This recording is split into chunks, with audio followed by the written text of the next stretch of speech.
Kali ini kita mau bahas ini Mitsubishi Xpander Cross. Kalau kemarin kita impersonate di channel, kali ini kita mau pakai gaya sendiri kali ya. Ya, ini Xpander Cross yang tipe paling tinggi yang premium. Kalau yang gue punya itu yang tipe biasa ya, yang Matic aja, itu harga 280. Yang ini lebih mahal 9 juta, 289 juta. Bedanya apa? Ada 3 item kalau nggak salah.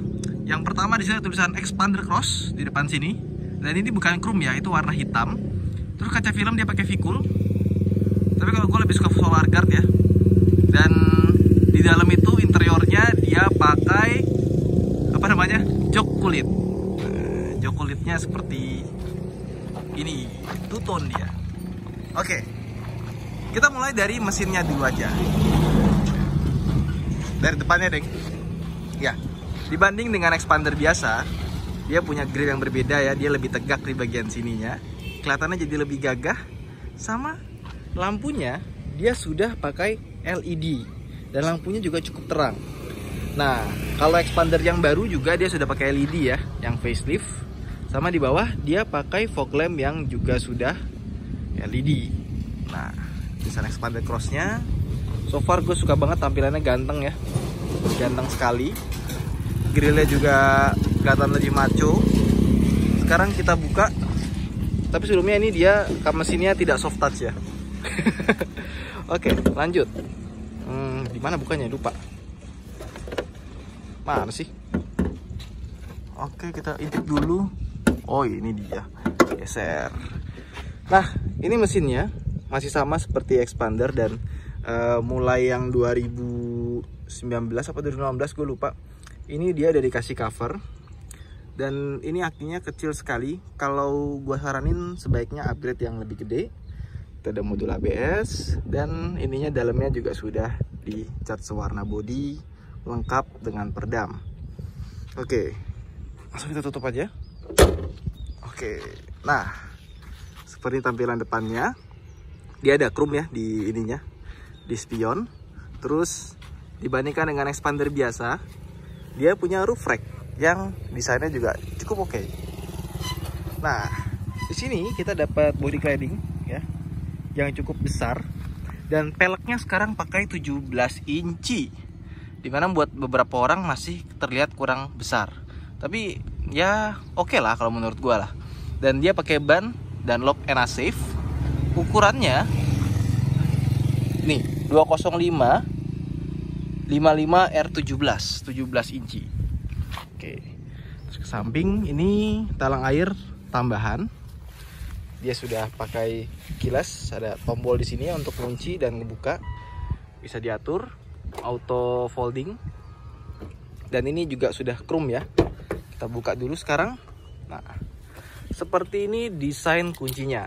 Sama persis seperti Mitsubishi Xpander yang sudah keyless. Oke, kita mulai dari door trimnya. Door trimnya ini sama persis seperti varian Xpander yang sport ya. Dia warna hitam. Tapi untuk interiornya, seperti ini layoutnya. Dia ada bagian yang berwarna coklat di bagian sini. Dan di situ. Ini dia masih pakai jahit-jahitan palsu ya. Ini juga jahit-jahitan palsu. Di sini ada aksen-aksen warna silver. Ini untuk power window-nya dia sudah auto untuk yang sisi driver. Dan ini ada untuk membuka dan mengunci pintu. Ini untuk mengunci power window-nya. Door pocket lumayan besar, bisa buat 3 botol di sini ya. Dan kita mulai dari yang sisi kanan dulu. Ini semua hard plastik ya. Ya, mobil di bawah 300 juta. Jangan berharap yang aneh-aneh. Ini kalau misalkan kita mau tutup AC-nya, itu bisa. Oh, ini nggak bisa nih, nggak bisa tutup AC-nya. Padahal Xpander ada beberapa buat rental, tapi masih nggak hafal juga ya. Oke, ini ada buat ngatur MID di sini. Dan gue suka Xpander tuh MID-nya dia full color ya. Jadi ada animasinya juga. Terus kalau kita nyalain dulu. Nah, seperti ini ada gambar Xpander Cross dan tulisannya ya. Nah, bentar, kita pencet-pencet. Ini settingan ada banyak loh. Nah, pengaturannya ditahan lama. Nah, ini ada banyak banget pengaturannya. Average-nya mau diautoin, manual, average unitnya bisa diganti Celsius atau Fahrenheit. Ada bahasa, terus beepnya bisa on off. Ada alarm buat kalau misalkan kita sudah nyetir terlalu lama, nanti dia ngasih tahu istirahat. Suara lampu sen bisa diganti. Terus nih indikator ekonya, ini juga bisa di factory reset. Kita kembali aja, karena ini bukan mobil kita ya. Terus di sini ada push start stop engine buttonnya, dan di sini ada buat pengatur electric mirror. Nah di sini ada untuk mematikan electronic stability control, dan di sini adalah chip penyimpanan tertutup. Oke. Nah di sini lampu buat fog lampnya juga ada di sini, dan lampu sein belum auto. Di sebelah kiri belum auto juga, tapi bisa ditambahin sebenarnya kalau expander ini. Nah ini bentuk setirnya. Setirnya sih oke, digenggam juga enak. Dia ada buat steering switch control, buat telepon, dan ada cruise control. Dimana untuk mobil di kelas ini sepertinya cuma expander yang ada cruise control. Even kembarannya Livina pun nggak ada. Nah ini dia punya setir yang sudah teleskopik, satu-satunya di kelasnya. Ya, Livina juga sih, tapi anggap aja sama. Head unitnya ini berbeda dibandingkan dengan expander versi biasa. Nah bedanya di mana? Ini kalau nggak salah dia mereknya kemarin tuh GVC ya. Nah, ini tampilannya seperti ini, bisa ganti warna, ada Bluetooth segala macamnya. Twitternya ada, udah pakai 6 speaker. Nah ini juga tambahan ya. Ini spionnya sudah day and night view, bisa seperti itu. Sun visor ada buat kartunya juga, ada kacanya tapi nggak ada lampu. Di sini nggak ada buat lampunya, buat kacanya, buat lampunya. AC dia masih analog dengan pengaturan yang sangat banyak sekali nih. Levelnya untuk semburan anginnya dia sudah bisa diatur, bisa buat kepala, kaki, dan kepala, kaki saja, atau defogger depan. Ini buat defogger belakang, dan ini untuk ventilasi AC-nya. Nah, di sini ada tempat penyimpanan juga. Pertama di sini dulu ya kita bahas. Ini ada colokan 12 volt. Ini ada laci yang bisa separasinya dicopot. Biar kalau kalian butuh yang lebih luas, bisa dipasang lagi juga seperti ini. Nah, di sini ada laci penyimpanan tertutup yang bisa dibuka seperti ini. Geser. Rasanya jadi seperti mewah gitu ya. Tuas transmisinya seperti ini, sama seperti expander pada umumnya. Cup holder 2, dan ini ada laci penyimpanan tertutup yang cukup lega. Di sini juga ada laci yang cukup lega, dan di sini ada laci penyimpanan terbuka yang cukup lega lagi. Sebelah kiri ya standar-standar aja, nggak ada yang bisa dibahas banyak. Ini model retract ya. Dan sekarang kita ke bagian belakang, tapi sebelumnya kita matikan dulu sebentar. Oke, sekarang kita ke bagian belakang.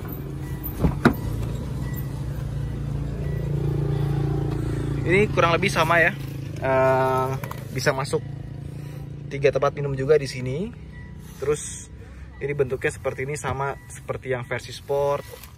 Nah, di sini juga sudah kulit, dan yang kulitnya itu di bagian sininya nih. Kerutannya beda ya. Yang ini sintetis. Enggak, ini kulit juga. Ini kulit, yang ini sintetis. Kalau sintetis dia nggak ada kerutannya seperti ini. Jadi bagian yang terkena kulit itu dia pakai kulit asli. Oke. Di sini ada armrest yang bisa ditarik lewat sini nih. Tarik buat buka armrestnya. Ada ini tempat penyimpanan di belakang kursi. Termasuk juga di sini nih ada tempat penyimpanan kecil. Ini biasanya diisi sama remote ya, buat ngatur si ininya. Si siapa namanya? Oh, Sony Corporation. Remote-nya ternyata Sony punya dia. Ini AC double blower. Terus di sini ada apa namanya? Kok lupa sih? Gagang pintu. Ada hand grip ya, sama ada coak sedikit buat gantungin sesuatu gitu. Ini ada lampu. Terus di sini ada seat beltnya. Ini bangku baris ketiga bisa dilipat rata lantai seperti expander pada umumnya. Ada cup holder 2 kanan kiri. Dan ini yang paling maju, itu yang paling mundur. Ini juga tadi gue mundurin sih. Jadi harusnya dia lebih lega lagi. AC double blower ada di belakang. Sekarang kita lihat bagian belakangnya. Nah, seperti ini tampilan belakangnya. Ini bawahnya tambahan ya, katanya biar nggak ketabrak dari belakang. Sensor parkir jeduk. Padahal di sini udah ada 2 buah sensor parkir. Dan di sini juga udah ada ini nih, kamera mundur. Lampunya juga sama seperti Expander. Sudah LED tapi lampu remnya belum, masih bohlam. Ada high mounted stop lamp, ada defogger belakang, logo Expander Cross, dan bumper yang berbeda dibandingkan dengan Expander biasa. Ayo kita buka bagian belakangnya. Nah, kurang lebih seperti ini. Ini banyak banget opsi modifikasi buat Expander ya, Expander Cross. Dan yang gue suka dari Expander, di sini ada, nah, tempat penyimpanan yang sangat amat lega. Ditambah di sini, nah, ada dongkrak dan toolkit yang tersimpan sangat rapi. Oke, jadi rasanya kayak mobil mahal ya karena rapi ya. Oh ya, kelupaan. Di sini ada colokan 12 volt lagi, dan di sini ada ya tempat penyimpanan kecil. Kayaknya kalau soal tempat penyimpanan Mitsubishi itu luar biasa banyak. Bagus ya. Yuk, kita tutup sekarang. Oke, mundur ke belakang. Seperti ini tampilan belakangnya. Oke, menurut kalian dengan perbedaan 9 juta rupiah dengan yang versi non premium, oke nggak buat dibeli? Atau mendingan yang versi biasa aja, sisanya bisa kita buat modifikasi? Itu aja mungkin video kita kali ini. Terima kasih telah menonton. Jangan lupa like dan subscribe.